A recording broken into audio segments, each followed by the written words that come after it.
ତାହୁନି clear ହବ ମାନେ କଲା ଶୁଣା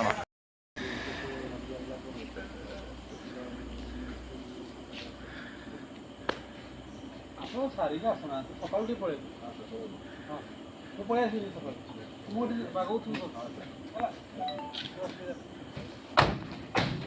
କ'ଣ ସୁନା हाँ सर।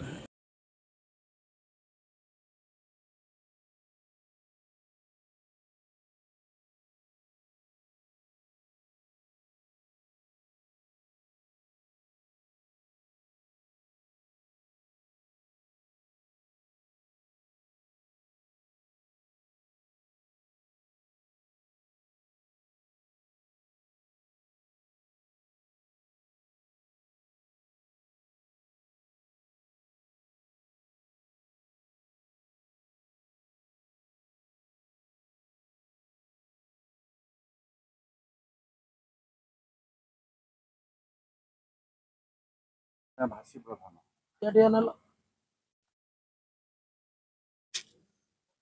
ଗାଁରେ ଯେଉଁ ହତ୍ୟାକାଣ୍ଡ ଘଟିଛି ଘଟଣାକ୍ରମ କ'ଣ ଗାଙ୍ଗପୁର ଥାନା ଯେଉଁ ପାଲକସଣ୍ଡା ଗାଁ ଅଛି ସେ ଗାଁରେ ସମ୍ପୂର୍ଣ୍ଣ ଭାଇ ଭାଇ ପାରିବାରିକ ବିବାଦକୁ ନେଇକି ଗୋଟେ ଅଭାବନୀୟ ଘଟଣା ଘଟିଛି।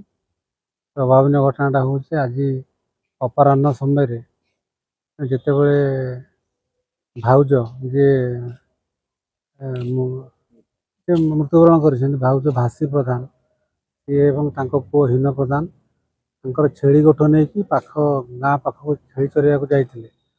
ତାଙ୍କର ପାରିବାରିକ ଯେଉଁ ଭାଇ ଭାଇ ଭିତରେ ଯେଉଁ ଥିଲା ବିବାଦ ଥିଲା ଶତ୍ରୁତା ଥିଲା ବିଭିନ୍ନ କାରଣକୁ ନେଇକି ସେଇ କାରଣକୁ ଇଏ କରିକି ତାର ଯେଉଁ ୟାର ଦିଅର ମୁରଲୀ ପ୍ରଧାନ ଏବଂ ତାର ସ୍ତ୍ରୀ ଏବଂ ତାର ପୁଅ ଏ ତିନି ଜଣ ତାଙ୍କୁ ଫଲୋ କରିକି ଯାଇଥିଲେ ଏବଂ ଯେଉଁ ଜାଗାରେ ଛେଳି ଚରାଉଥିଲେ ପାଖ ଜାଗାରେ ସେଇଠି ମାରଣାସ୍ତ୍ର ଦ୍ୱାରା ଆକ୍ରମଣ କରିଥିଲେ।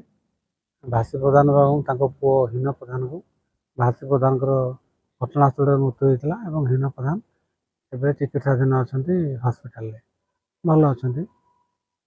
ଏ ସଂକ୍ରାନ୍ତରେ ଆମେ ଗୋଟେ ହତ୍ୟା ମକଦ୍ଦମା ଏବଂ ହତ୍ୟା ଉଦ୍ୟମ ମକଦ୍ଦମା ମିଶାଇକି ଗୋଟେ ମକଦ୍ଦମା ରୁଜୁ ହେଇଛି ଗାଙ୍ଗପୁର ଥାନାରେ ତଦନ୍ତାଧୀନ ଅଛି। ଆକ୍ୟୁଜମାନଙ୍କୁ ଆମେ ଅଟକ ରଖିଛୁ ପଚରା ଉଚରା କରୁଛୁ। ଯେତିକି ଏଫଆଇଆର ନେମ୍ ଡାକୁଛି ସମସ୍ତେ ଅଟକ ଅଛନ୍ତି ସମସ୍ତେ ଏଫଆଇଆର ନେମ୍ ଡାକୁଛି ଅଟକ ଅଛନ୍ତି। ଅନ୍ୟ କିଛି ଦିଗ ଅଛି ତଦନ୍ତ ଚାଲିଛି ବଟ୍ ବେସିକାଲି ଏକ୍ସକ୍ଲୁସିଭଲି ଏଇଟା ଗୋଟେ ଭାଇ ଭାଇ ପାରିବାରିକ ବିବାଦ।